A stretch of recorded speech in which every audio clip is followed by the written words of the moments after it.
날씨가 차가운데 어떻게 잘 오셨습니까? 우리 옆에 분들하고 인사 한번 나누시겠습니다.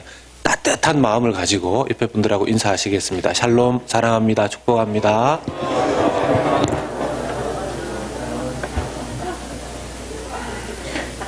제가 어렸을 때 부모님을 따라서, 부모님이라기보다는 어머니죠. 어머니를 따라서 시장에를 자주 갔었습니다. 시장에 따라가면 이렇게 얻어먹을 것도 있고 하기 때문에 잘 따라갔었는데요. 저희 어머니는 또 뭐 하나 사주시고 또 제 손에 이렇게 시장 바구니 잘 들려주시면 서로 상부상조하는 게 아니겠습니까? 아주 어렸을 때이기 때문에 제가 생각할 때 중학생, 고등학생 때는 아니고요. 한 국민학생 때였었던 걸로 기억이 납니다. 시장에 가면 아주 담대하게 외쳐 부르는 상인들이 많죠. 그냥 지나가지를 못합니다. 아줌마 싱싱합니다. 금방 나왔고 얼마 해줄 테니까 가져가라 그러고. 근데 이제 그 얘기를 다 듣고 서면 어떻게 그 시장을 끝낼 수가 있겠습니까? 그러니 그냥 지나갈 때가 많은데 또 지나가면 스쳐 지나간다고 또 난리지 않습니까? 싸게 해줄 테니까 돌아오라 그러고 또 아줌마 애가 또 잘생겼다 그러고 괜히 없는 말 막 이렇게 하지 않습니까? 예. 보면 지나가는 모든 애들마다 다 똑같이 얘기를 하니까 저만 그렇게 얘기했던 건 아닌 것 같고요. 참 부끄러울 수도 있지만 그렇게 해서라도 열심히 외치고 해야지만 자기 자식들 먹여 살릴 수 있고 하니까 그렇게 한 거 아니겠습니까?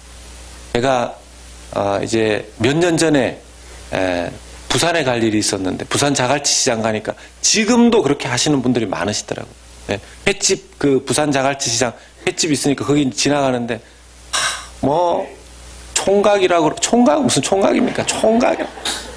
제 옆에 총각 비슷한 1.5세 목사님 한 분 계셨어요. 그분 보고 얘기했는데 저라고 저는 착각하는 거죠. 제가 돌아보고 이렇게. 근데 이제 그 1.5세 목사님은 그런 게 어색한 겁니다. 누군가가 왜 미국은 백화점에 가고 해도 한국처럼 와서 권하고 이렇게 잘 하지 않지 않습니까? 쇼핑할 수 있도록 그냥 내버려 두는 경우들이 많은데 1.5세 목사님 이 옷자락을 붙잡고 총각 싱싱한 회가 있다고 얘기하니까 이분은 어쩔 줄을 몰라 하는 겁니다. 저는 이런 경험이 있기 때문에 그렇게 이렇게 하시는 게 어색하지도 않고 오히려 좀 약간 살갑게 내가 한국에 왔구나 이런 생각이 들어서 그냥 나중에 다시 돌아올게요 이렇게. 저도 거짓말이죠. 안 돌아왔지만 나중에 다시 오겠습니다 하면서 이렇게 그걸 느끼면서 시장을 지나갔었습니다. 그분들도 마찬가지 아니겠습니까? 열심히 그날 팔아야지 자기 또 자녀들 먹여 살릴 수 있고 식구들 어떻게 해서든지 할 수 있으니까. 참 담대한 분들이죠. 한국에는 그런 담대한 분들이 좀 많으신 것 같아요. 창피하지 않아서가 아니라 이 창피를 무릅쓰고라도 해야 될 일이 있기 때문에 그렇게 하시는 거겠죠. 어떤 경우는 제 어렸을 때 경험을 자꾸 말씀드려서 그렇지만 어렸을 때 제가 버스를 타보면 갑자기 어떤 분이 올라타셔가지고 가방을 열고 껌 한 통씩 이렇게 탁 꺼내서 껌을 앉은 자리에 계신 분들에게 쫙 나눠주십니다. 껌 한 통씩. 그리고는 버스 고리를 이렇게 딱 잡으시고 자기가 어렸을 때 불우하게 태어나서 저는 어렸을 때 사슴이 시냇물을 찾아 그거는 그분한테 처음 들었던 것 같아요. 사슴이 시냇물을 찾아 헤매이고 헐떡거리듯이 지금 자기 이 불우한 상황 속에 감옥도 갔다 오고 했는데 감옥 갔다 왔다 하니까 막 겁이 나잖아요. 껌 한 통 주고 감옥 갔다 왔다 그러니까 이제 쭉 나중에 이렇게 도시면 얼마씩 이렇게 주시고 어떤 분은 주기 싫으시니까 이렇게 자는 척 하잖아요. 그러면 그분이 껌을 그냥 가져가시지 않고 껌을 가져가면서 그분이 진짜 자는지 이렇게 한번 째려보시고 가고 그런 모습을 봤습니다. 정말 그분들도 담대하게 그렇게 외치는 거 이렇게 봤는데 제가 왜 이 말씀을 자꾸 드리냐 하면 그분들은 분명히 간절하게 자기의 삶의 어떤 것을 해결하기 위해서 자기 자신을 위해서 사실은 또 자기의 가족들을 위해서 그렇게 외치는 것 아니셨겠습니까? 그런데 예수님도 이렇게 외치는 모습을 성경을 통해서 보여주신 부분이 있는데 오늘 우리가 그 말씀의 부분을 보게 된다는 것입니다. 오늘 요한복음 12장 44절의 말씀을 보니까 예수께서 외쳐 이르시되 예수님께서 외치셨습니다. 예수님께서 그 믿지 않는 그때 당시에 유대인들을 향해서 외쳐서 무슨 말씀을 하셨습니다. 여기서 외치셨다라는 그 말씀, 그 외치셨다라는 동사의 헬라어 원형이 크라조라는 단어인데요. 예수님께서 외치신 이 외침과 비슷하게 외쳤던 사람이 있습니다. 마가복음 10장 47절의 말씀을 보면 맹인 바디메오가 예수님을 향해서 이렇게 외친 적이 있습니다. 나사렛 예수가 지나간다는 말을 듣고 소리 질러 이르되 외쳐 이르되 다윗의 자손 예수여 나를 불쌍히 여기소서. 그때 소경 바디메오가 예수님을 향해서 이렇게 외쳤습니다. 영어 성경은 cry out 똑같이 번역을 해놨습니다. 그런데 헬라어 동사의 원형을 보면 똑같이 크라조라는 단어를 쓴 것이죠. 맹인 소경 바디메오는 자기 눈을 낫게 해줄 예수님을 향해서 그렇게 외쳤겠지만 예수님은 무엇이 답답해서 외치셨겠습니까? 무엇이 그렇게 간절해서 외치셨겠습니까? 이후의 말씀을 보면 이 요한복음 12장 44절 후반절과 45절의 말씀을 보면 그 이유를 알 수가 있습니다. 나를 믿는 자는 나를 믿는 것이 아니요 나를 보내신 이를 믿는 것이며 나를 보는 자는 나를 보내신 이를 보는 것입니다. 내가 여기에 왔는데 나에 대해서 이 예수님 자신이죠. 나를 믿는 자는 나를 믿는 것이 아니고 내 아버지 하나님을 믿는 것입니다. 그러니 나를 좀 믿어달라는 것이죠. 그리고 나를 보는 자는 나만 보는 것이 아니라 하나님을 본다라는 겁니다. 그러니 이것도 역시 같은 말이 됩니다. 나를 믿으라는 것이죠. 예수님 자신을 믿어달라는 것입니다. 제발 좀 믿으라는 것입니다. 이렇게 간절히 간곡하게 자기를 믿으라고. 왜냐? 자기가 하나님이기 때문에. 예수님이 하나님이기 때문에 제발 좀 믿으라고 이렇게 간곡하게 외치고 계시는 것입니다. 심지어는 이런 말씀까지 하십니다. 46절 말씀에 나는 빛으로 세상에 왔나니 무릇 나를 믿는 자로 어둠에 거하지 않게 하려 함이로라. 나를 믿으면 어둠에 있지 않게 되니까 빛으로 나오고 빛인 나를 믿으라는 것입니다. 그들이 어둠에 있다고 그렇게 외치고 계십니다. 당신들 지금 어둠 속에 살고 있습니다. 여러분 어둠이 무엇입니까? 우리는 그냥 어둠 그러면 이 단어 하나밖에 생각할 수 있겠지만 어둠이라는 단어를 뜻을 잘 찾아보면 혼돈이라는 의미도 들어있고 그 안에 심판이라는 의미도 들어있고 그 안에 지옥이라는 의미도 들어있습니다. 당신들이 지금 어디에 살고 있냐 하면 어디에 거하고 있냐면 어둠 속에 거하고 살고 있는데 너희들이 살고 있는 그 어둠이 혼돈이고 너희들이 살고 있는 그 어둠이 곧 심판이며 너희들이 살고 있는 그 어둠이 곧 지옥이라는 것이에요. 그러면서 예수님께서 빛으로 이 세상에 온 나에게 나오라. 이것을 간곡하게 외치고 계시는 것입니다. 이 땅에 혼돈과 어둠이 있다는 것을 그 유대인들도 몰랐지만 사실 우리도 잘 모릅니다. 이 세상도 세상 자체가 나중에 어떻게 심판받게 될 것인지에 대해서 깊이 자각하지 못하고 살아가는 경우가 너무너무 많습니다. 계속 거기에 머물면 큰일이 발생할 텐데 속히 거기에서 나와야 합니다. 라고 누군가가 위험한 상황에서 말해 주어야 될 텐데 그렇게 말해주는 이도 잘 없을 뿐만 아니라 그것을 거기에서 나온다 하더라도 구체적인 대안이 없는 경우들도 참 많이 있습니다. 올해로 타이타닉 배가 침몰한 지 108년이 되었습니다. 타이타닉이 침몰한 100주년 되는 해에 영국 BBC 방송에서 타이타닉호의 침몰에 대한 다큐멘터리를 만든 적이 있습니다. 1912년 4월 14일에 타이타닉이 침몰하였는데요. 빙하에 충돌할 당시에 큰 빙하 자체는 피했지만 빙하의 옆부분과 배의 선체가 스치면서 거기에 구멍이 났고 그쪽으로 물이 심하게 들어오기 시작했었습니다. 아무리 견고하게 여겨졌던 그 배라 할지라도 그렇게 들어온 물이 배 밑바닥에 있는 보일러실에서부터 위쪽으로 계속해서 올라오는데 그걸 막을 방법이 없었습니다. 그 배를 설계했던 사람도 타이타닉호에 타고 있었고 그 어떤 선장보다도 베테랑이라고 할 수 있는 선장이 그 배에 타고 있었음에도 불구하고 그 배에 물이 차오르는 것을 막을 수가 없었습니다. 승무원들이 해결해 보고자 했지만 도저히 역부족인 상황에서 당시 1912년 4월 14일 밤 11시 40분경에 일어났던 이 충돌이 13분 만에 11시 53분 될 그쯤에 대서양 한가운데에 멈춰서게 된 것입니다. 당시에 소방 통로까지 물이 차올랐고 배는 좌측으로 조금씩 기울어지기 시작을 했는데 문제는 이때까지도 승객들이 그 사실을 잘 인지하지 못했다라는 것입니다. 자, 이것을 승객들에게 승무원이 알려야 했는데 문제는 승객들에게 쉽게 알릴 수 있는 경고등이나 확성장치가 그 배에 준비되어 있지 않았다라는 것입니다. 왜요? 자신이 있었기 때문에.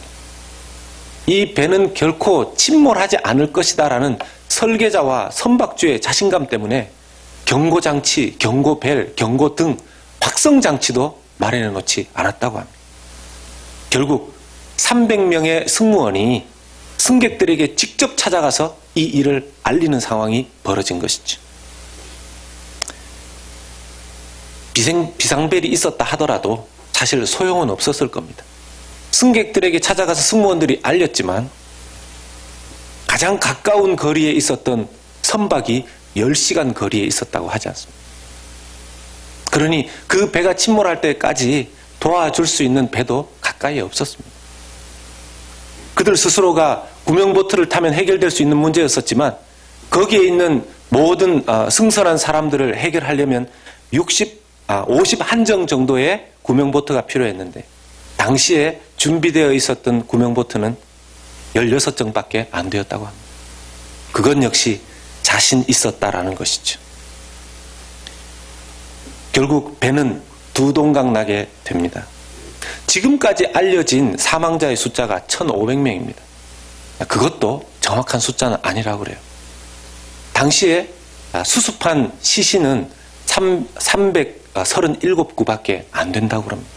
나머지는 찾지도 못한 것이죠. BBC는 이 다큐멘터리를 이렇게 마무리를 짓습니다. 아무리 최고의 배를 만들었어도 물의 공격을 이겨내지 못했다. 방심과 자만 때문이었다. 작은 방심과 오만이 세계 최고의 배를 침몰시켰음을 또다시 기억해야 할 것이다. 인간의 방심과 오만이 이런 세계 최고의 배가 침몰하는 것을 막지 못했었다라는 것이죠. 사랑하는 여러분, 오늘날 사람들을 보면 마치 이 지구라는 큰 타이타닉 배를 타고 있는, 그리고 언젠가는 분명히 침몰할 것이라고 말씀했음에도 불구하고 경고되어 있음에도 불구하고 자만과 오만 가운데 살아가고 있지 않는가 생각해 보게 됩니다. 이 세상 심판의 날이 반드시 있다고 성경은 이야기하지 않습니까? 그것은 우리가 가지고 있는 돈과도 상관이 없고 우리가 가지고 있는 지위와도 상관이 없고 어떤 명예와도 상관이 없고 지식과도 상관이 없습니다. 요한계시록 6장 15절에서 17절의 말씀을 보면 땅의 임금들과 왕족들과 장군들과 부자들과 강한 자들과 모든 종과 자유인이 굴과 산들의 바위 틈에 숨어 산들과 바위에게 말하되 우리 위에 떨어져 보좌에 앉으신 이의 얼굴에서와 그 어린 양의 진노에서 우리를 가리라. 그들의 진노에 큰 날이 이르렀으니 누가 능히 서리요 하더라. 그날은 아무도 피할 수 없을 뿐만 아니라 그 진노 앞에 설 수 있는 사람도 없다라는 것입니다. 여러분, 타이타닉의 침몰은 방심과 오만이 원인이었다면 너무 늦게 승무원들이 그들에게 외쳤지만 대안도 없었습니다. 그런데 지금 인류의 침몰 앞에서 하나님께서 직접 몸을 입고 이 세상에 오셔서 외치고 계시는 것이죠. 하나님이신 예수 그리스도께서 직접 인간들을 향하여 외치시는 것 아닙니까? 그리고 예수님은 외치실 뿐만 아니라 자기에게 오는 자는 구원하실 수 있는 유일한 대안까지 가지고 계신 분 아닙니까? 나를 믿으라. 자신을 믿으라고 이렇게 외치는 것이죠. 주님께서 이 땅에 오신 이유는 이 세상을 심판하시기 위함이 아니셨죠. 이 세상을 구원하시기 위함이었습니다. 그런데 처음 오심은 구원하시기 위해서 오셨지만 다음 오시는, 두 번째 오시는 그날은 심판하시는 날입니다. 요한복음 12장 47절에서 48절의 말씀을 보면 사람이 내 말을 듣고 지키지 아니할지라도 내가 그를 심판하지 아니하노라. 내가 온 것은 세상을 심판하려 함이 아니요 첫 번째 온 것은 심판하려 함이 아니라는 겁니다. 세상을 구원하려 함이로라. 48절에 나를 저버리고 내 말을 받지 아니하는 자를 심판할 이가 있으니 곧 내가 한 그 말이 마지막 날에, 이 마지막 날은 재림의 날이죠. 이 재림의 날에 내가 그를 심판하리라. 그렇게 말씀하십니다. 예수님께서 하신 그 말이 무엇입니까? 복음 아닙니다. 예수님께서 선포하신 그 말이 무엇입니까? 하나님의 말씀 아닙니다. 사랑하는 여러분, 우리 주님께서 그때 당시에 예수님을 통해서 하신 이 외침뿐만 아니라 오늘도 우리에게 하시고 계시는 그 외침을 들으셔야 하는 줄로 믿습니다. 여러분 들리십니까? 듣고 계십니까? 하나님이 그렇게 크게 외치심에도 불구하고 우리는 너무 작게 그 하나님의 음성을 들을 때가 있습니다. 각성하지 않는 거죠. 우리 주님께서는 우리가 아무도 망하지 않기를 원하십니다. 예수님께서 외치신 이유는 사랑하는 내 백성, 내 아들, 내 딸 아무도 멸망하기를 원하지 않는다. 그 큰 배가 침몰하는 것처럼 대책 없이 거기에 함께 휩쓸려 죽는 것을 나는 원하지 않는다. 내가 너희들을 위해서 왔고 내가 너희들의 유일한 대안을 가지고 있다. 이것을 예수님께서 외쳐 그때 당시에 사람들에게 말씀하셨을 뿐만 아니라 오늘 우리에게도 같은 음성으로 들려주시는 줄로 믿습니다. 그러면서 그 이후에 나오는 말씀이 우리가 좀 새롭게 바라봐야 될 필요가 있는 말씀입니다. 48절에서 50절의 말씀입니다. 나를 저버리고 내 말을 받지 아니하는 자를 심판할 이가 있으니 곧 내가 한 그 말이 마지막 날에 그를 심판하리라. 49절에 내가 내 자의로 말한 것이 아니요 나를 보내신 아버지께서 내가 말할 것과 이룰 것을 친히 명령하여 주셨으니, 예수님이 하신 말씀은 다 성부 하나님께서 주신 말씀이라는 겁니다. 나는 그의 명령이 영생인 줄 아노라. 여기서 말씀하시는 그의 명령 역시 하나님의 계명, 하나님의 말씀입니다. 그러므로 내가 이르는 것은, 예수님이 말씀하시는 것은 내 아버지께서 내게 말씀하신 그대로니라 말씀하십니다. 예수님의 말씀이 곧 하나님 아버지의 말씀이고 하나님 아버지의 말씀이 곧 예수 그리스도의 말씀이라는 겁니다. 그리고 하나님 아버지의 그 말씀은 무엇입니까? 50절에 그의 명령은 무엇입니까? 영생이라는 것입니다. 하나님의 말씀이 우리에게 영생을 준다라는 것입니다. 이것이 왜 중요한가 하면요, 예수님께서 그때 당시에 유대인들에게는 2000년 전에 오셔서 그렇게 외치셨는데 오늘날 하늘에 승천하셔서 지금 여기에 계시지 않는다는 거죠.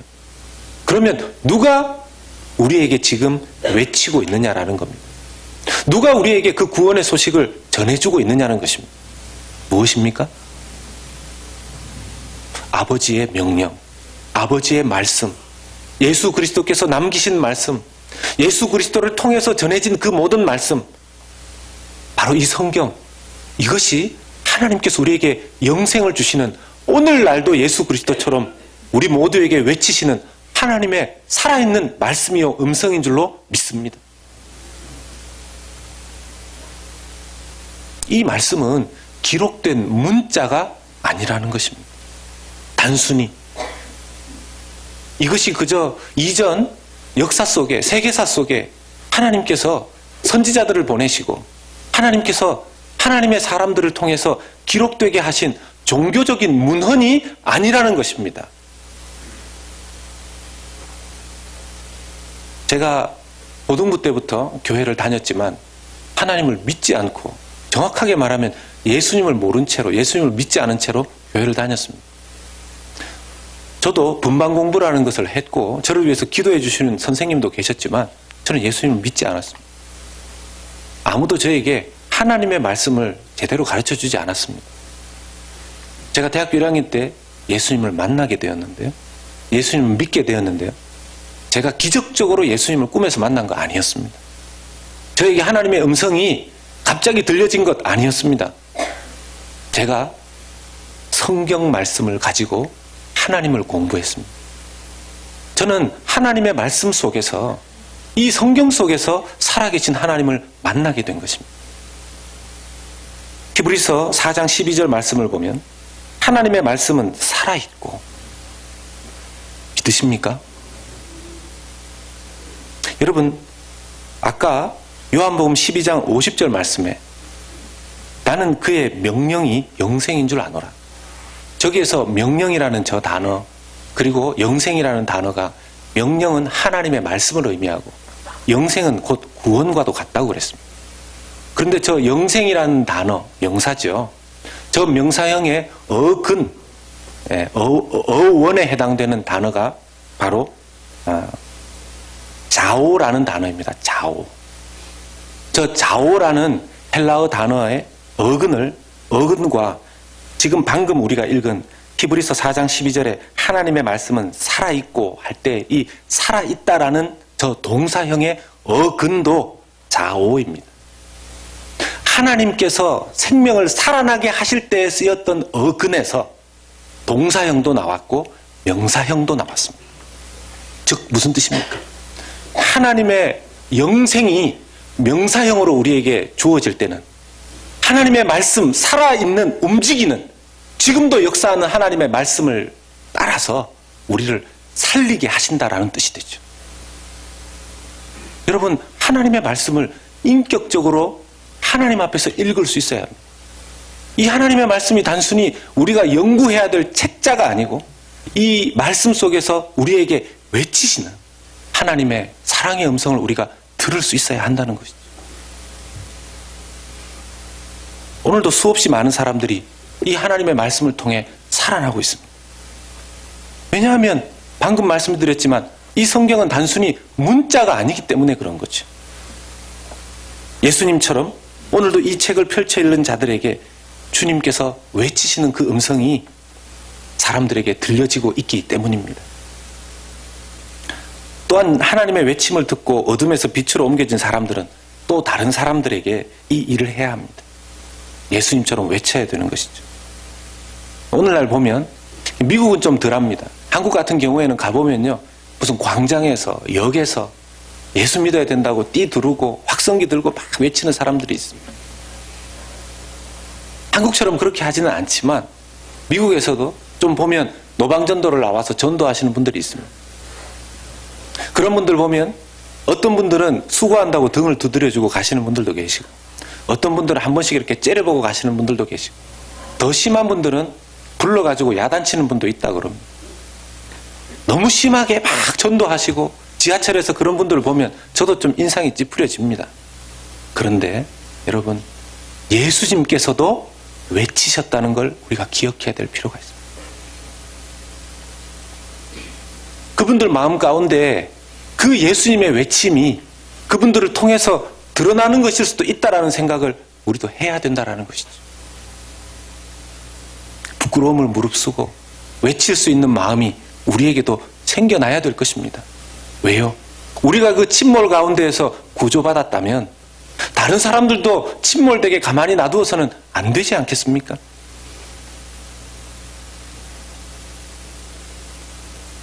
지난주 슈퍼볼 경기가 있었는데 저는 보지 못했습니다. 그런데 그 슈퍼볼에 저는 이글스 팬도 아니고 저는 지저스 팬입니다. 그 슈퍼볼 경기가 끝난 이후에 그 이긴 필라델피아 이글스 팀에 대한 후문이 저에게 좀 들렸습니다. 믿음이 굉장히 좋은 팀이라는 거예요. 우리 달라스 카우보이를 응원했었던 우리 텍사스 계신 분들은 좀 아쉬운 경기였겠지만 그 사람들에게 도대체 어떤 믿음이 있었는지 짧은 영상을 설교 마치기 전에 한번 보려고 합니다. 같이 한번 보실까요?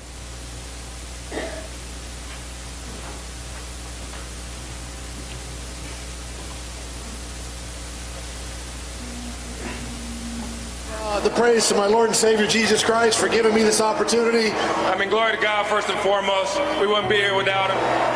Unbelievable. All glory to God.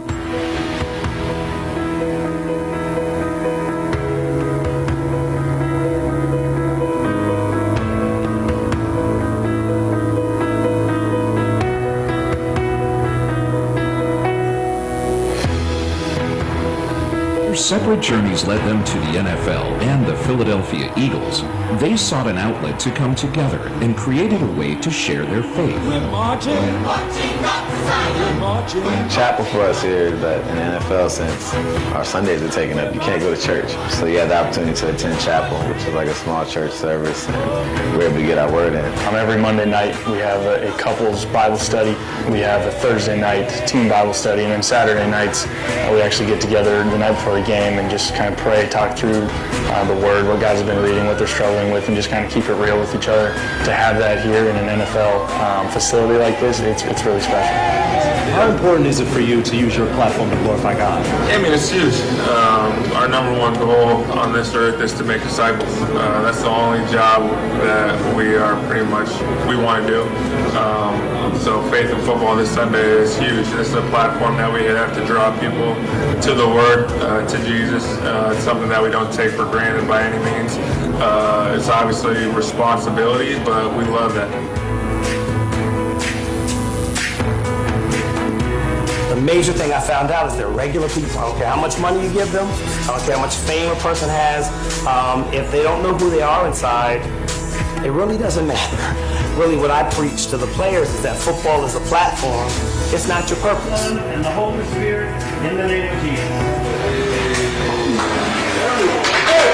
I baptize you in the name of the Father, the Son, and the Holy Spirit, in the name of Jesus.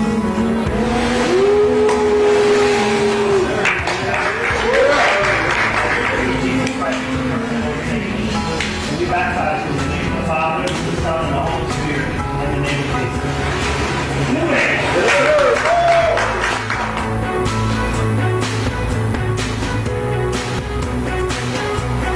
Faith alone in Jesus is what leads to salvation, and then the works come out of your salvation. See, Christianity is the only religion in the world where you can't earn right standing with God. You can't earn heaven. You can't earn your afterlife. You can't earn good karma, whatever other religions think. It's the only religion in the world you can't earn it because it's already been earned. Jesus already earned it. It's all about accepting Jesus, and that's it. Don't miss that point. Don't miss that point. 하나님께 영광 올려드립니다. 저는 지금 예수님을 의지했더니만 슈퍼볼에서도 1등했다 이 얘기를 하려고 하는 거 아닙니다. 그들이 구체적으로 공개적으로 저렇게 예수 그리스도를 외치고 소리낼 수 있다라는 것, 그것이 귀중한 것 아니겠습니까? 그들의 삶에서 가장 중요한 것이 경기에서 우승하는 것이 아니라고 본인들도 이야기하지 않습니까? 예수 그리스도를 드러내는 것, 예수 그리스도를 믿는 것, 그들에게 들려진 하나님의 외침을 듣고 그들도 세상을 향해서 예수 그리스도의 그 외침을 대신 외치는 자들이 된 것입니다. 사랑하는 여러분, 지금 여기 계신 분들 예수 그리스도의 그 외침 소리를 누군가를 통해서 듣고 예수님을 믿는 자들이 되셨죠. 또 그런 분들 중에서는 이제 예수 그리스도를 대신해서 하나님의 그 외침을 우리가 해야 되는 그 몫이 우리에게 돌아와 있습니다. 그 일에 우리가 집중할 때, 이것을 놓치지 않을 때 하나님께서 우리를 이 땅에 두신 그 이유와 사명을 성취해 나가는 복된 인생 될 줄로 믿습니다. 그러한 한 주간, 그러한 복된 인생 살아가시는 저와 여러분들 되시기를 예수 그리스도 이름으로 축원합니다. 우리 같이 한 목소리로 한번 기도하도록 하겠습니다.